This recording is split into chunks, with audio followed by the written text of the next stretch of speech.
Kia ora koutou katoa. Welcome to the Hoon, where co-host Peter Bale and I go around the week's news in geopolitics and Aotearoa's political economy with a whole bunch of experts, academics and politicians, all to understand our worlds better and have some fun.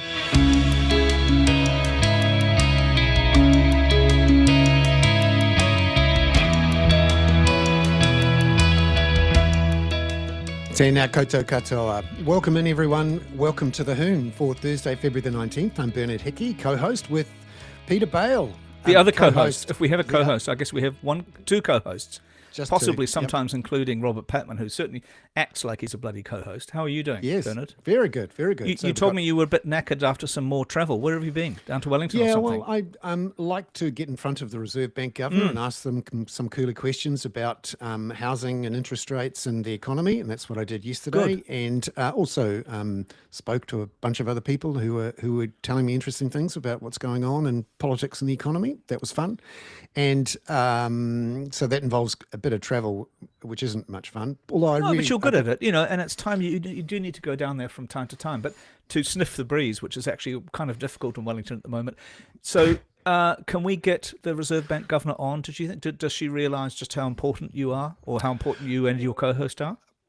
I have requested an interview, and Great. I actually have an interview with the Reserve Bank's chief economist on Monday, and she is doing interviews with lots of people, so Great. I suspect there will be an opportunity, and it would be great to give people some heads up when that happens and get some questions in from our audience so that we can go straight to the nub of it, which is that we still have a housing market with bits tacked on, and the problem is the housing market's not growing anymore, and so the economy's struggling. And it's about to grow less. Well, exactly. Yeah. It's going to be a big housing show today, isn't it, actually, as usual? So. But you're bringing it back to its base, as it were. Yeah, so that's the second half of the show. From about 5:40 onwards, we'll have Scott Caldwell from the Coalition for More Homes and Shamabil Jacob, an occasional guest on the show, talking about this week's infrastructure plan. And, of course, the big announcement from today from Chris Bishop that he's doing somewhat of a U-turn on his densification plans for Auckland. Or as Catherine might say, he's doing a 360 when in fact he's doing a 180. But a 180. But he's dizzy. He's dizzy after doing a 360 followed by a 180, which leaves him pointing in the way he started. Yeah. Yeah, no, he's done a few 180s. Now, sometimes he hasn't ended up in the same place, but certainly this is a hot topic for everyone for all the good and bad reasons, and we'll be talking about that. And but in the first half of the show, we'll have Catherine on shortly, and we'll have Robert back as well by popular demand. Yeah. To talk about what's going on in the world and whether or not we'll have a war this weekend. Yes. So, Bernard, I just sent you a message because you're, again, deviating from our agreed schedule. But, yes, let's what have you Robert, been doing, Peter? Yeah, Professor Robert Patman is back this week, and I wanted to talk to him, or I wanted us to talk to him about the enormous resources that are being put, military resources that are being put towards Iran. But this idea also that the Americans are still conducting negotiations with Iran at the same time. There is a bit of a precedent of this, of course, because if you recall last time they killed the people that they were about to go negotiating with. So it's an interesting thing. It's a concept that I heard this work described as coercive diplomacy. So I'm very interested to explore that with Robert. Now, so that's what we're going to talk about. I think, because we've all departed, I'll just give you the stories to watch. My opinion is Iran. I'm interested that the talks are going on in Geneva and also include the Atomic Energy Agency, the International Energy Agency. Trump today put out an exocet about Diego Garcia, the island in the Indian Ocean that is incredibly important for launching anything across the globe, and he's just yet again shat on the British agreement to do a deal with Mauritius. And I suspect, I saw somebody speculating this, and I reckon it is a potentially very good bit of speculation that perhaps the UK has declined to let the Americans use Diego Garcia for any non-UN authorized attack on Iran. So we'll explore that a little bit with Robert. Because you'd think those big bombers that look like bats, the B-2s, take yes, off from there. Exactly, which we love, of course. And there's a really interesting story I think we should all watch because of the ban on under-16s on the internet in Australia, and the UK has today announced a requirement that US platforms will have 48 hours, I think it is, not 24, 48 hours to take down anything obscene that's created by about a real individual. And at the same time, the White House has announced that they're going to launch a global sort of freedom of information portal where the poor, disappointed Europeans and everybody else who's got these woke governments will be allowed to go and find any crap they wish, beyond the Epstein papers, where the ones about Trump will still be redacted. So those are mine, Bernard. What are your stories to watch? And then I'll slip a tiny one in about what's going on this week. Yeah, for me, the big stories have been around what's happening to our housing supply and what's happening to our economy, with more news this week that retail sales actually fell in January, that house prices fell in January. The Reserve Bank downgraded its forecasts for the housing market to 2.2% fall in real house prices. And remembering that there has never been a government that's been re-elected after MMP when they've just had a year of falling real house prices. So every party in power after a year of falling real house prices loses the election. And that's a potential risk for the current government. Although in the polls, and we've had a couple in the last few days, we've seen New Zealand First continue to rise. We've seen some pretty inflammatory rhetoric in Parliament this week from Shane Jones and Winston Peters, and a quite sharp response from Chris Hipkins, essentially calling Winston a racist. It's going to be tough to do a deal with Winston. And I'd like to talk about that when we get to the end of the show, because I think you're going to do a little bit of. I mean, Winston put out a statement today on Facebook that just absolutely needed the. Thank you for your attention to this matter in capitals and exclamation marks. It's mad. He's gone full Trump, and I understand why he's doing it, but it is quite extraordinary. What else, Bernard? What else are we looking at? Well, the infrastructure plan came out this week, the new 30-year plan. We seem to have a new 30-year plan every 2 or 3 years, and in my view, they are often performative. They are essentially vaporware. Because as we've seen with this one, less than 10% of the projects, and there's $275 billion worth of projects in there, less than 10% of them have actually been funded. And while we continue to be completely locked into this dogma about keeping the size of government below 30% of GDP and keeping the size of government debt back down towards 30% of GDP.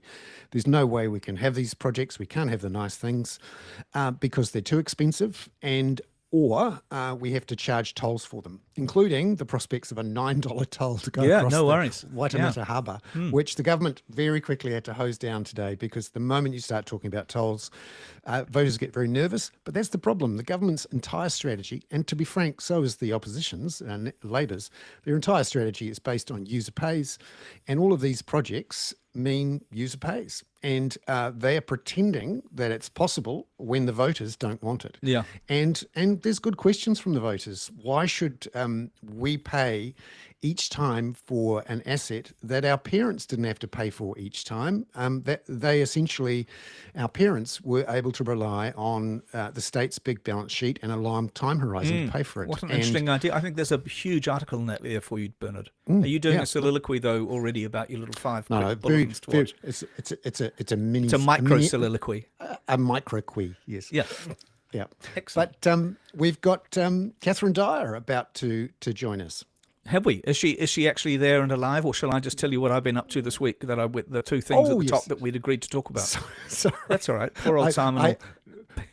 Poor old Simon. No, so the 2 things I wanted to mention was, and I've overdone from last week, is I spent a couple of hours last week at the judicial panel that is investigating or looking at the potential breach of comity, the idea that judges do not interfere in politics, of Emma Aitken. And I've known, just full disclosure, I've known Emma for about 35, 40 years, and her partner, Dr. Dave Geller, is a regular appearer on the Hoon and is a good friend of mine.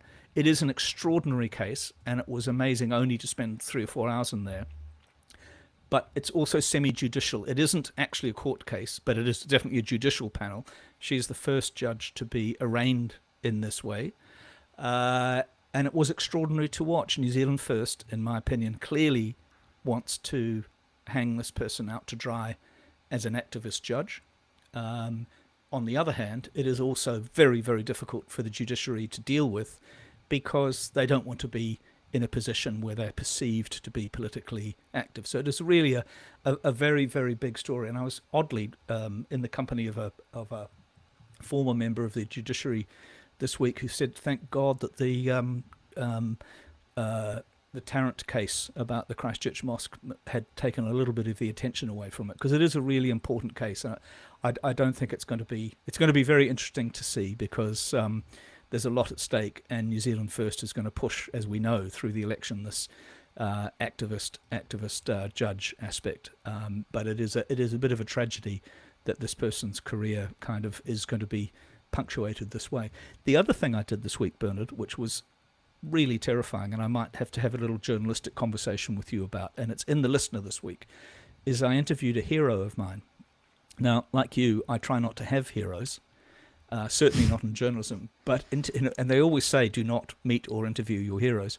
So I interviewed M. Gesson, who is transitioning and is perhaps best known as the columnist and journalist and historian Masha Gesson, whom I have admired immensely. And it was a very difficult interview, and it's going to be in the part of sort of prickliness, and maybe because this person very skillfully would not let me get away with anything.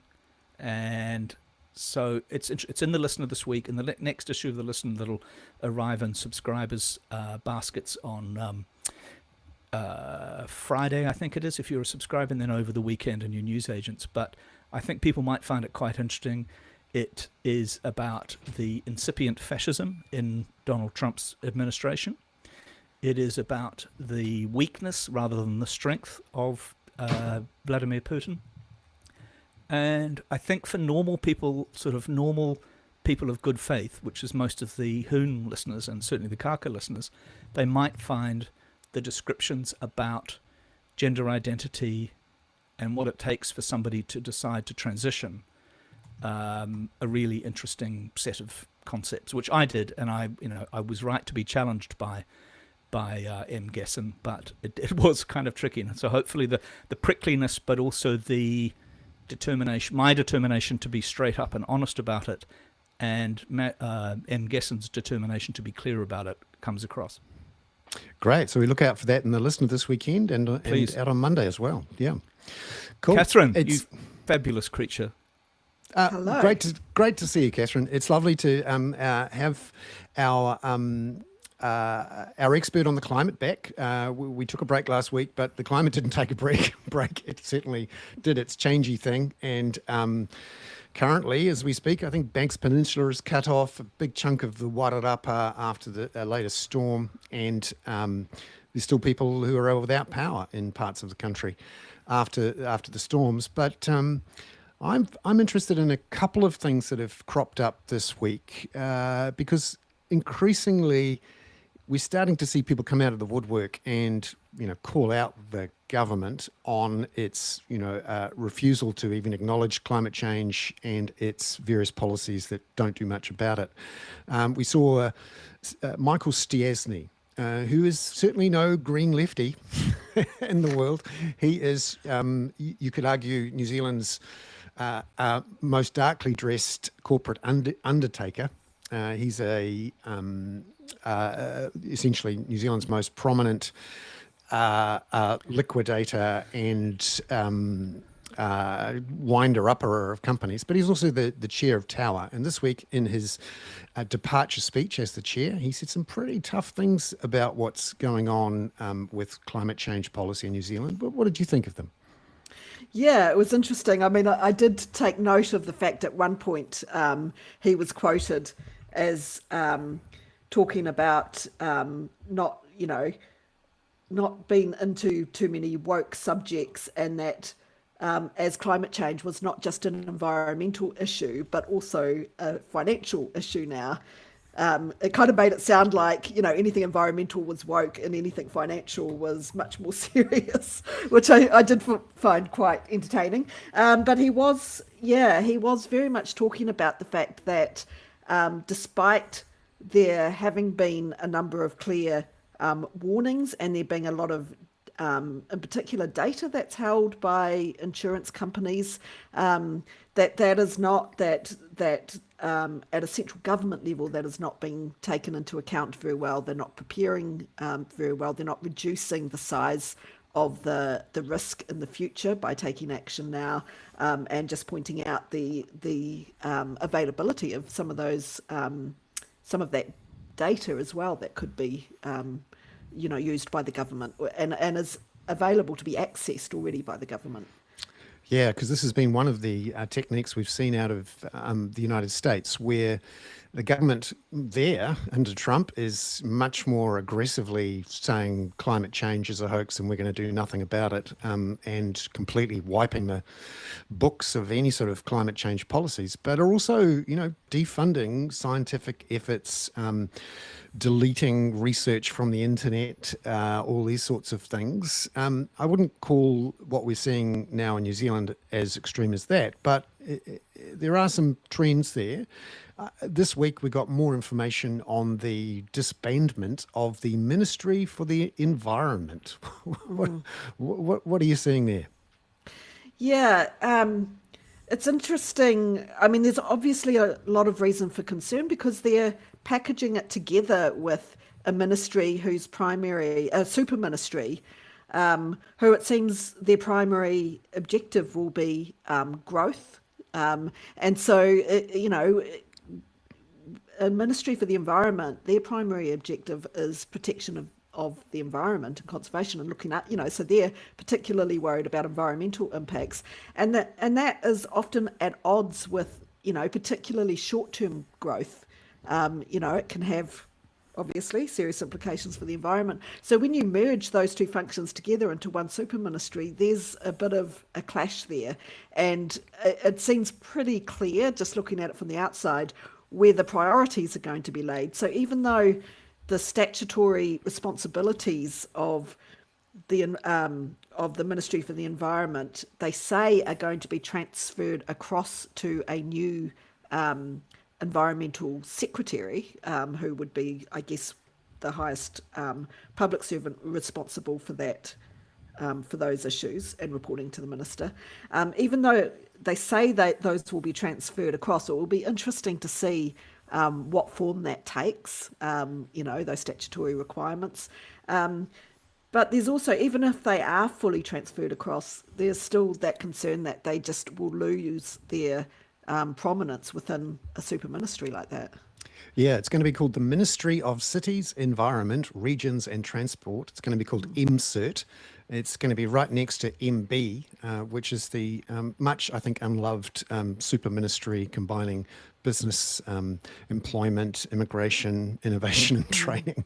So you do wonder how much the government is focused on on protecting the environment when their main aim is to grow GDP and put things on the fast track. Yeah, the other thing they're looking to do at the same time, of course, is to take out regional councils and create this new super board of mayors, who would then make decisions about this sort of thing. But, our regional councils are the ones to date that have had primary responsibility for RMA type resource management issues. And so, again, if you remove that layer, and they're also proposing big changes to the RMA. So these are both subjects that are open for submissions at the moment, because of the big changes that are forthcoming. So it's not just one thing, it's this whole suite of changes that reorganises our priorities as a society to, I think their main, and I don't think it's that unclear to most people, their main aim is to focus on short-term growth, potentially at the expense of our natural environment. And when you roll that back into, well, what does that do also to our ability to be resilient in the future to climate change impacts that are coming down the line and to adapt to them?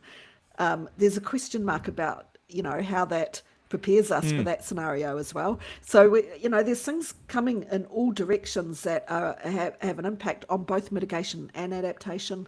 So it's a really... it's a worrying amount of change. There's a big question mark over how much of it could be rolled back under a future government if they chose to do so, or how much of it ends up getting left in place simply because of the busyness of the legislative agenda, and how much that erodes the health of our natural environment. And of course, our natural environment underpins a lot of things that feed into cost of living and well-being. Short-term growth is not the only thing that feeds into those things. Catherine, you and I shared with each other today and the group a really remarkably good piece, I thought, by Mark Dolder from Newsroom, kind of putting this renewed emphasis. And we've talked over the last 3 or 4 years or so about adaptation, and I think I've probably pushed that more strongly than you and Bernard have, in a sense. But Mark calls out the fact that not only are we going to have to shift existing infrastructure spending into adaptation, but that we've actually kind of limited our ability now to adapt, because we won't recognise floodplains. We won't, we've removed, I think it was $6 billion in an adaptation fund. That doesn't set us up very well to the adaptation answer. Yeah, he goes through, it's a really great article, because he is talking about what is our preparedness level as a country for adaptation. And he goes through some of the changes that have already happened, and some of the policy switches and between governments, and the promises that have been made and not kept, and what's happened since Cyclone Gabrielle, and comes up with a pretty bare cupboard in terms of, what the government has actually done. He's also pointing to some really great figures, some information, for instance, saying that if you look at the last 5 years, excluding earthquake costs, our bill for natural hazards has been on average $1 billion a year.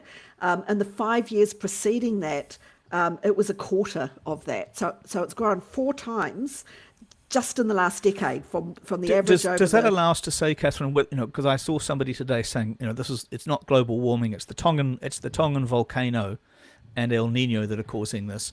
I mean, that allows us to disabuse that kind of idea, because it shows the actual cost of whatever is causing this is escalating over time, correct? Yeah, I mean, at the moment we're in a La Nina, and we can see that there's been very high costs of natural disasters in that time frame. So, of course, those atmospheric systems play a role. I think there's a lot of evidence that has now shown that the Tongan volcano eruption played a minor role, because there was both heating and cooling, impacts. That was associated impacts from that. And so, I think people are often, wanting to look at very specific events that have happened this year or whatever, but we can look over much longer time frames. The other way that Mark Dolder looked at it was in terms of the number of states of emergencies declared. So in 2015, there were 4 states of emergencies declared during that year. In 2025, there were 8. And this year alone, we have already exceeded that number. So there's a raft of different ways that you can look at it over a period of just the last decade, which is really showing the extent to which things are amplifying, and that is reflected in what climate scientists are telling us about climate warming, and that it is amplifying in the last few years in a very serious way, and beyond what was expected in our modelling, in our average, lines for modelling. Catherine, just a swifty before we bring Professor Patman in on international affairs.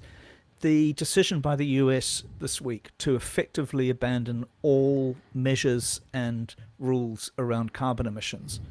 What do you make of that? Because it's also interesting that it comes just as China's carbon emissions are starting to turn the other way, to turn down.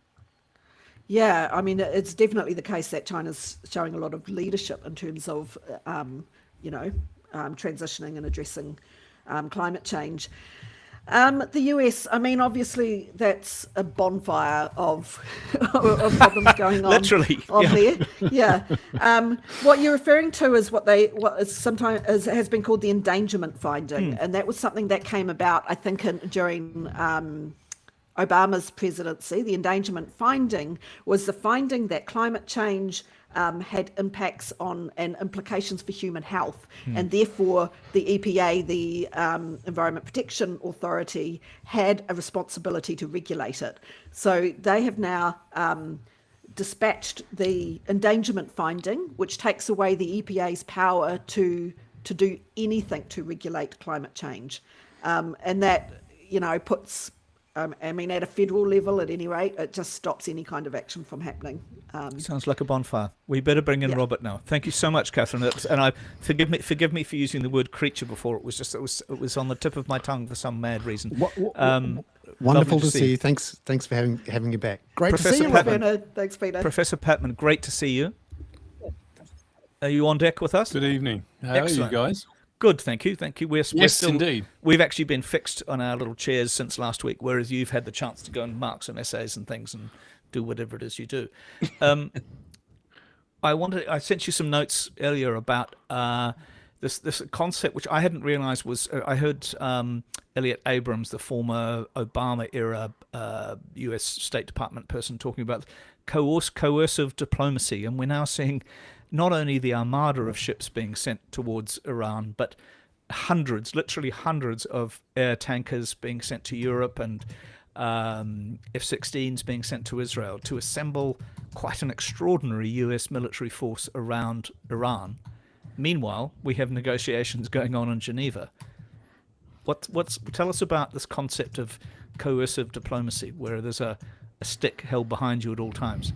Well, the concept of coercive diplomacy is not new in international relations, and it's almost a middle point between conventional diplomacy and the use of force.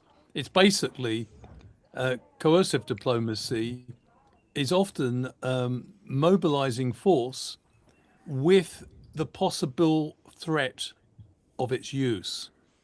It's done to design, people in the Trump administration would argue this is probably what's happening with regard to Iran.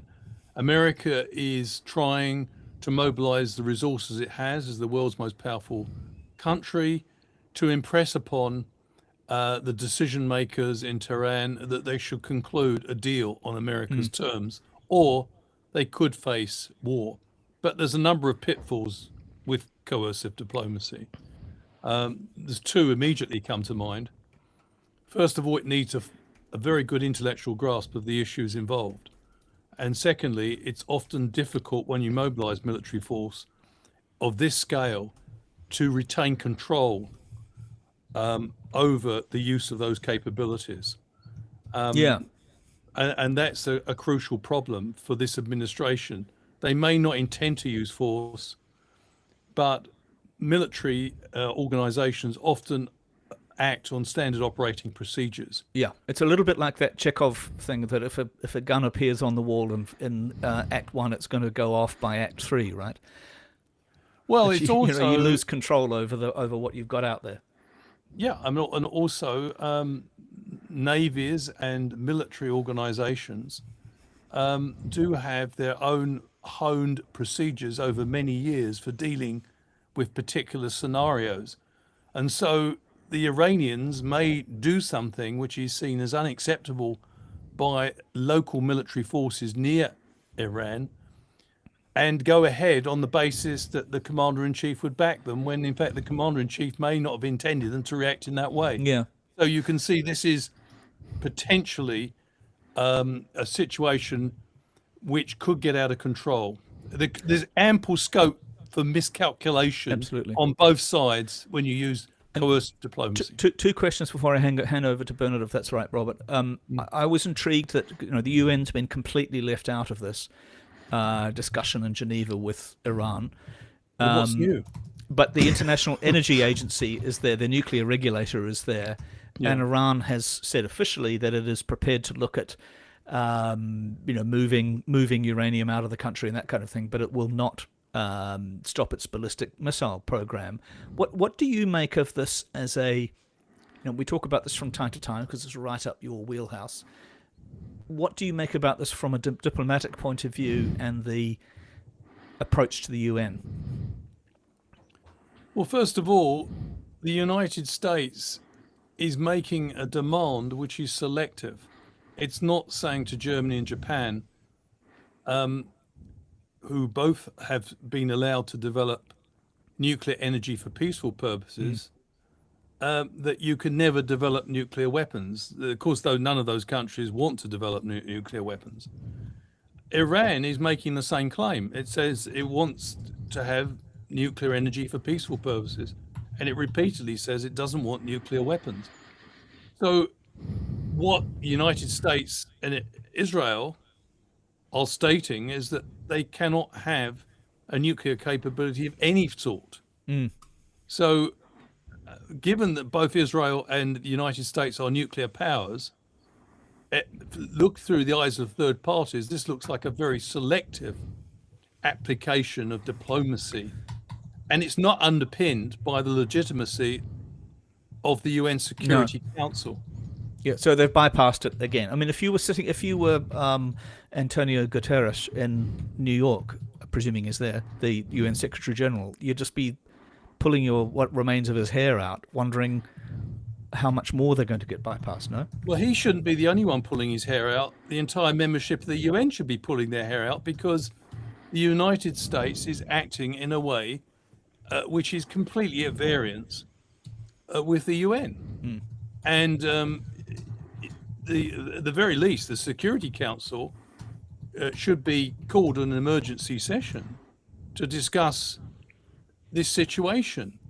I think it's incumbent, taking a cue from Mark Carney, that liberal democracies begin to speak out. There is speculation in the United States that this whole Iran escalation has a lot to do with the Epstein files looking like they're getting out of control, and the administration's desperate attempts to shut that problem down seems to be running into more and more. It has the overtones of Watergate here. The administration thought it could just close things down by a release of 3 million documents. Instead, those documents are unleashing demands from people like the Republican Thomas Massey and Ro Hunter from Democrats for more and more information. Isn't it incredible that we're talking about that in relation to the possibility of war? Yeah, but it's it's the old bag the dog scenario. I mean, Trump is desperate to change the conversation. By the way, the Iranians do not trust Trump. Last year in June, they were in the 6th round of negotiations with the Trump administration, when the Trump administration, without warning, killed the negotiations. effectively broke off those negotiations and attacked Iran. So, this is a real problem. The Trump administration acts if it holds all the cards. It's finding out rapidly it doesn't. And by the way, the Iranians have made it quite clear that if the United States attacks Iran will be launching a comprehensive assault on Tel Aviv and Israel. And by the way, Israel, although this is not shouted from the rooftops, sustained a lot of damage in that 12-day war. So this is not an idle threat. And the United States is dealing with a large country. And by the way, America's action is actually reinforcing and re-legitimizing, if that's the right way of putting it, but certainly bolstering, that's probably a better word, bolstering the clerical regime in Tehran at a time when it's been facing a lot of domestic pressures. Once again, the United States is reinforcing authoritarian regimes around the world. Bernard. Robert, what's going on in the Indian Ocean between Trump and the UK? What's he up to there? Well, it's a long story, but in 1966, before Mauritius got its independence, the British used a fair amount of elbow pressure on the Mauritians as a carrot for their independence to hand over an island strategically located in the Indian Oceans called Chagos, which was previously considered part of Mauritius. They paid about £3 million and took out a 50-year lease, but it was done as the Mauritians have always claimed it was done without their consent, and they were forced to take it as part of a deal which would enable Mauritius to obtain their independence in 1968. And what's more, the British removed the inhabitants from Chagos, and they either were relocated to what was to become an independent country, Mauritius, or some of them ended up in places like Sussex, England. I was going to, when what hell is that? Well, that's not a bad outcome, I suppose. But given the fact these island people were uprooted without any consent and very little compensation, given that background, the British government has been facing complaints from the independent government of Mauritius going back to almost immediately after independence that this situation has to be rectified concerning what's often called And what do you think? So what do you think? Just to chip in here, maybe if you don't mind. Trump overnight reversed his reversal. So he, as Catherine would say, has done a 360 followed by a 180, and then in his case, a 90-degree turn to one side and a 45 to the other, and said that the Diego Garcia decision by the British to return it to Mauritius under a 100-year lease back is woke and crazy. Which is code for saying he shouldn't take morality into account in his national relations. But Robert, do you think there's a possibility that I saw it speculated today, and I think it seems to be a very valid speculation, that he might have been pissed off because perhaps the British have declined to let the United States use Diego Garcia as a unit because it's a joint base, theoretically, as it for a unilateral non-UN endorsed attack on Iran. Do you think what do you think about that? That's possible. I think there is definitely more coolness entering the relationship between the British and the Americans. But Trump's is all over the place on this issue. And it's difficult to know whether he's deliberately backtracking or he simply forgets his position he took the previous day.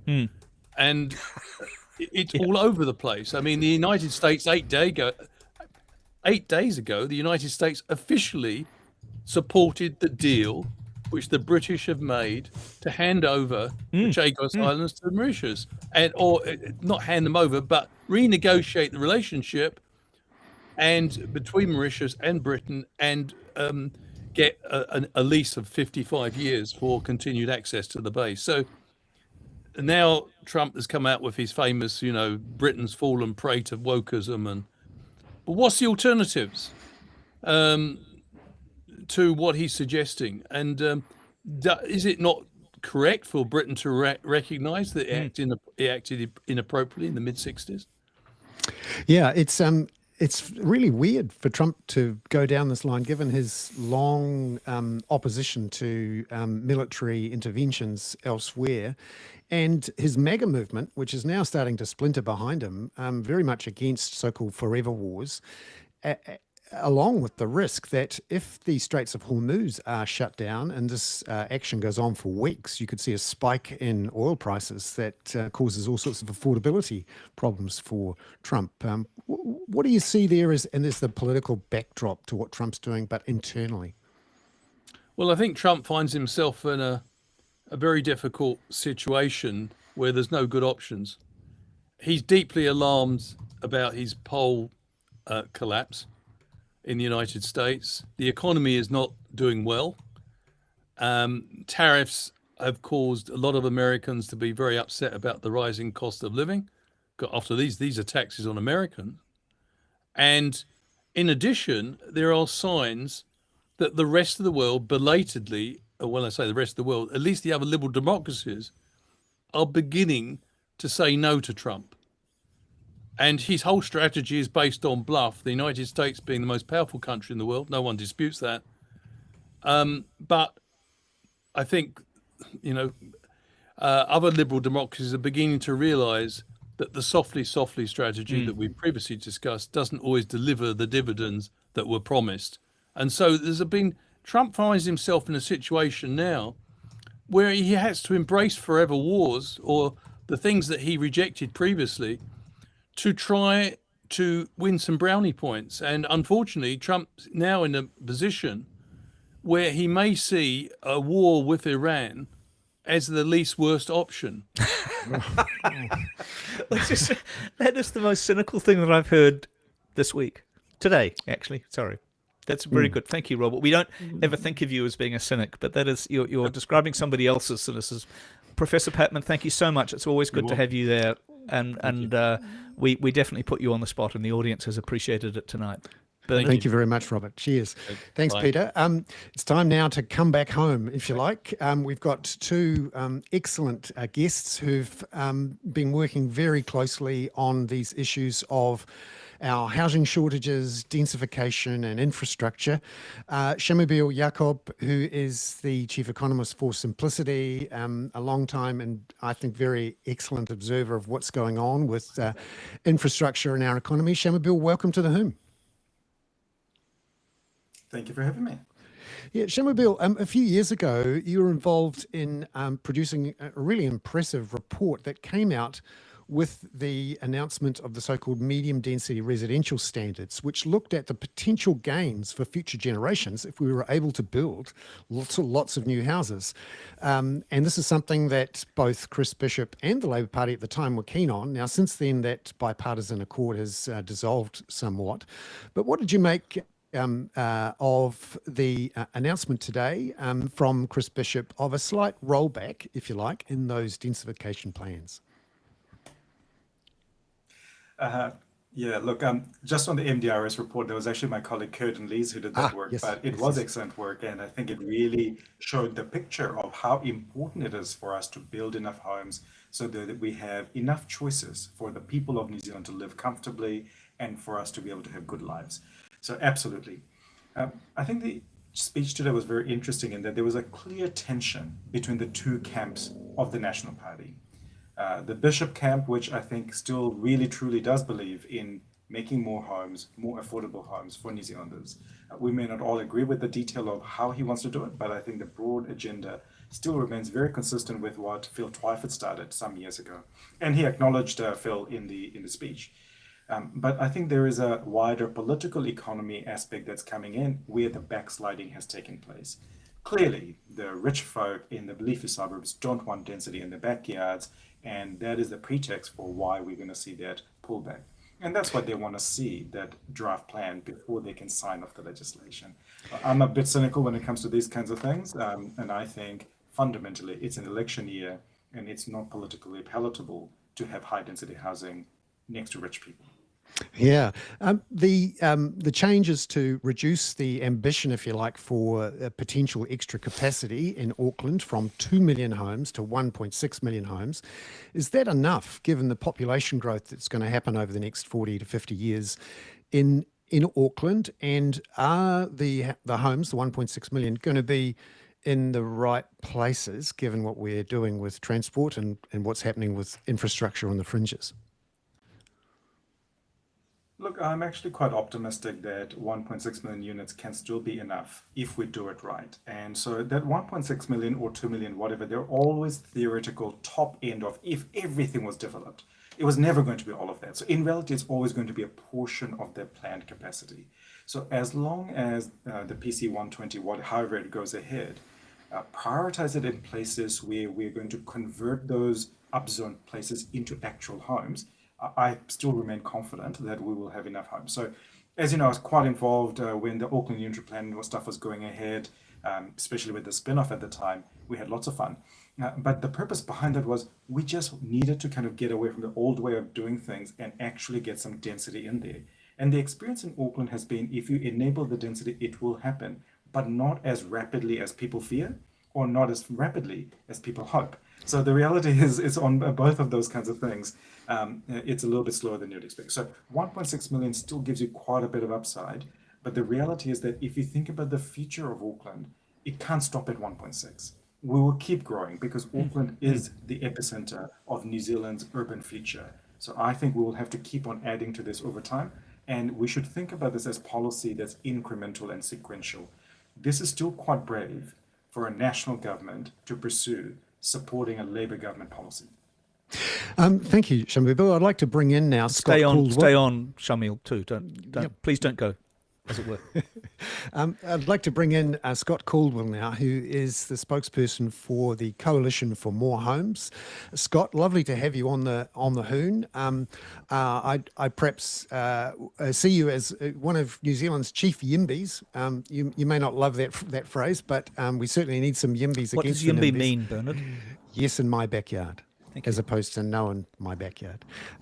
And Scott, what did you make of today's speech and announcement from Chris Bishop, which we knew was coming, but obviously the details always where the devil lies?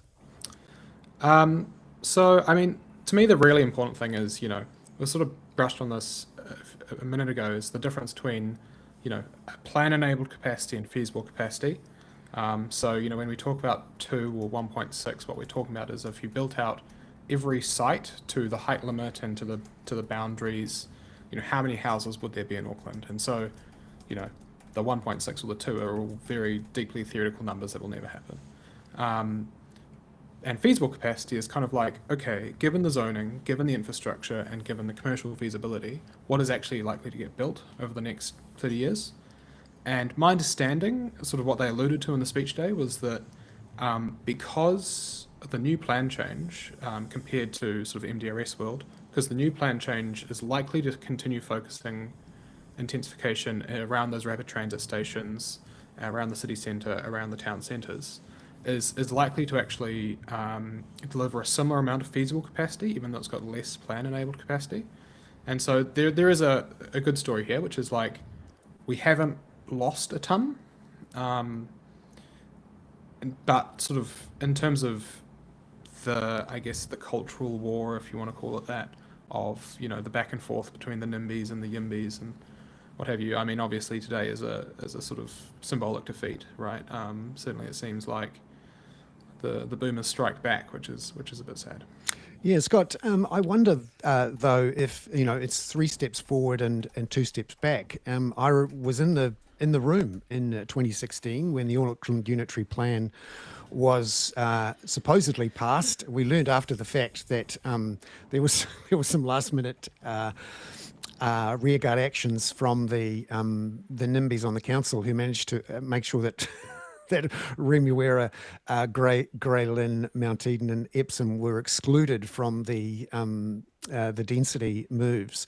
But still, many more houses were built, and there's been some excellent work by, for example, Ryan Greenaway McGreevy at the University of Auckland, looking at how these extra homes, some of them townhouses, some of them apartments, has increased the supply and helped to reduce the rent growth, at least in Auckland, and the house price growth relative to the alternative.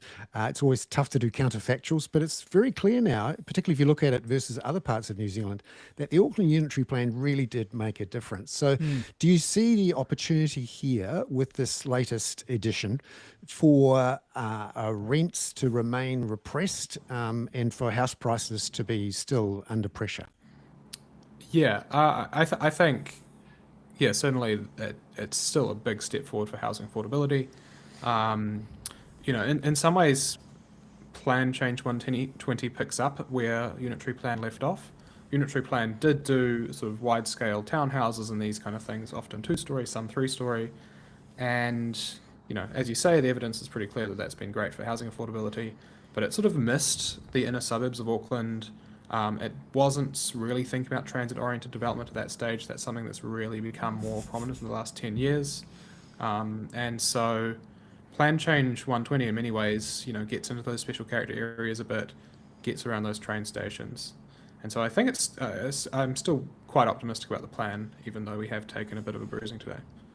Shamabil, you're obviously a chief economist at Simplicity, and Simplicity Living is one of the biggest builders of high-density properties designed to last for a long time and designed as permanent rentals, so effectively build to rent, and around or close to these big train stations, which back in unitary plan days, we didn't have, and we've now spent 10 billion or so on putting these lines in, and now there's an opportunity to use the places around the stations to do it. Do you think that there is now momentum building to get more of these sort of more dense housing types around the stations, at least, which sees more types of homes like the ones that Simplicity Living is building?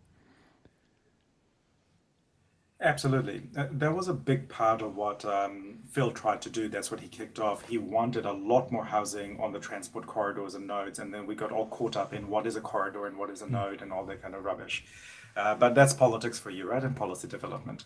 But at Simplicity, we've been able to work with the current rules to build those places. So it's already possible to do a huge amount in New Zealand. So I think we shouldn't get too depressed, because I know we've had a terrible run with housing, right? It's just all been terrible. But the last 10 years, we've still made a lot of progress. It's not going to be linear, but I think we already have sufficient permissive rules around what's available around the train stations, bus stations, and those corridors. And with PC 120, we're going to get even more of that. So certainly as Simplicity, we're very excited about the opportunity to build even more good quality homes that are rentals for Aucklanders. We're not worried that the rental growth will be so low that there won't be a business case in it. We are filling our homes, we're getting good returns, it's a fair return. So we still think there is a real market for a good developer to be able to build homes for New Zealanders for the foreseeable future. That's an excellent segue to the question that Bernard's allowed me to just slip one in on the last, for you both, please. And maybe I'll get you to answer first, Shamawil, but can I also say it's so fantastic to see somebody with a bookshelf behind them that has recipe books on it and not just Noah Hariri's various books and books you haven't read.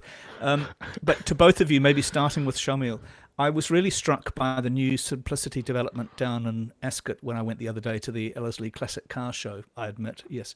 And also I've been very impressed, and I know you're not at Ockham, but by the Ockham developments around Oakley, what we used to call Oakley, the Unitec development, and right up Avondale. And I'm just asking you this partly in response to some things that are being said in our audience chat. How do we avoid slums? Because it seems to me that Simplicity, I've been to your places. I did a thing on Kayangora. I've talked to Shane Greeley, your colleague, about this. Brearley, rather, your colleague, about this. How do we avoid slums and build high quality work? I also see where Scott is living, just off K Road, which is I think it's one of the nicest buildings I know up there, about 6 or 8 stories. Really nice place. Go ahead, Shamil. How do we make these places that people want to live in and that are quality? This is where design standards and planning become so important. So yes, we push back against not to have too many constraints. But the reason why these rules exist is so then we can make sure that we manage some of those negative things, right? Those externalities. So at Simplicity, we've kind of taken the view that because it's a 100-year investment, we want the homes to be a bit bigger, a bit more comfortable. Our tenants will stay longer. So we have a financial incentive to do that. But if you're a build and flick, you don't have the same incentives. And that's where having the good design standards are really, really important. So I'm not one of those right-wing crazies that will say we should have no regulations and no requirements. We got to have bottom lines, and design standards are important and there for a reason. It's not just about having houses. We need to create homes and communities. Shamobile, I had no idea that you weren't a right-wing crazy. That's the technical term. Scott, yeah. Would you engage on that? Because am I misreading what's going on in Auckland, where there is any number of shitty townhouses? You've seen the stuff this week about the parking problems around both, I think, Kayangora places and others, but there's also great quality things going up. Could you address the same question I put to Shamil, please? Yeah, I definitely agree around design is a major part. There's also an element of location, and sort of PC 120 is a big part of that, right? Making sure that we're building houses in the right location. Could you just explain what PC 120 actually is? Sorry, the plan change that's sort of been changing the zoning to allow greater intensification around the city. Thank you. It's the bastard child of MDRS, which means medium density residential standards. Sorry. So I see it sort of, location is a big one. So making sure that we're building in the right places so that we do have that transit infrastructure, so that we have the green spaces, so that we have the shops, the jobs. That this is how you avoid a lot of the problems with parking and problems like this. I think another big one, one thing that we've advocated for at the Coalition for More Homes is this idea of perimeter block housing. And so when we think about particularly suburban intensification, What was that word? Perimeter block housing. So Permittable. Permittable. Perimeter block. So the Oh, idea really? here is, Thank you. we build a lot of things that get labelled as sausage flats in Auckland, where something just runs down the length of the block, sort of looks out into other people's backyards, these sort of things. And Simplicity has done a few of these developments where, in fact, what you do instead is you bring the building to the front of the site. You keep a green space in the middle, so like a courtyard or something like that. You don't really have much of a front yard, but you have all the green space in the back, and you have the building looking out onto the street, the building looking out behind, as opposed to looking into your neighbours' backyards. And unfortunately, this is something that is often prohibited by planning rules. They require you to have a front yard, require you to have side yards to avoid you being too close to your neighbours, which on one hand, you can kind of appreciate, but on the other hand, it has this perverse incentive of creating these long blocks that sort of are considered a bit undesirable. And so one of the good things in the new plan is that we're easing off on some of these constraints about the side and the front, so that you can bring development and have it engage with the street and engage with the backyard and have a good green space. Yes, so this is a sort of a hangover from the Kororeka Pavlova paradise idea that New Zealand would just be suburbs and everyone would have cars and car parks and standalone homes. I think we're well past that now, which is good. And one of the reasons we're past it is really that huge investment in the City Rail Link, which is, otherwise we wouldn't be having these discussions really, and those big apartment blocks wouldn't be being built. And so that's about infrastructure. Shamobeel, you did some great research with others for the Infrastructure Commission a few years ago, looking at the need and the challenge. What did you think of this week's final 30-year infrastructure plan from the Infrastructure Commission, which was, really it was quite a challenging view for the government's love of the big motorway, but also a challenging view for politicians and voters generally that, hey, enough of the shiny things that you don't maintain. You should do some maintenance as well. What did you think generally of it?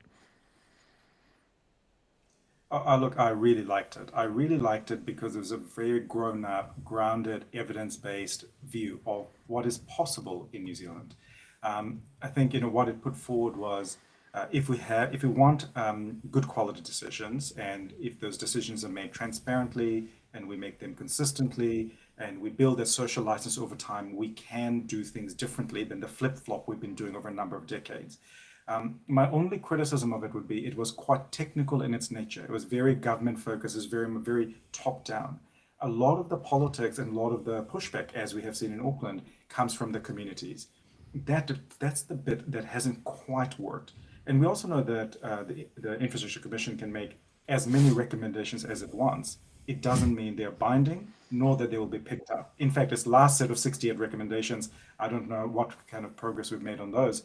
It doesn't seem like they've all been picked up. So I feel like what they've done is they've created the intellectual rigor behind how we could do things differently, but not quite how we could do the politics to implement that in place. Particularly when the main strategy of the infrastructure emissions, and to be fair, current stated strategy of both main parties is that this is going to be user pays, it's going to be tolls, it's going to be water charges, it's going to be, let's make sure that we can fund the debt, if it's private or public, through tolls as we go. And then, buried on page 173 was this $9 toll idea for the Auckland Harbour crossing, and before you knew it, there were panicked politicians running around in Parliament going, $9 a toll, that's going to get us unelected or whatever. So what do you think of this idea that all of this still relies, though, on user pays, and the public they're allergic to this stuff? Well, it's funny, right? It's user pays one way or the other. You either pay it when you drive across the bridge or when you pay your tax. So I think it's kind of stupid for us to kind of sit there and go, well, there is free money that's raining down on us. And I think a lot of that political kind of tension that I was talking about is exactly that. Everybody wants the benefit of the second tunnel or bridge or whatever, but nobody wants to pay for it. Somebody else should pay for it. We all want a free handout.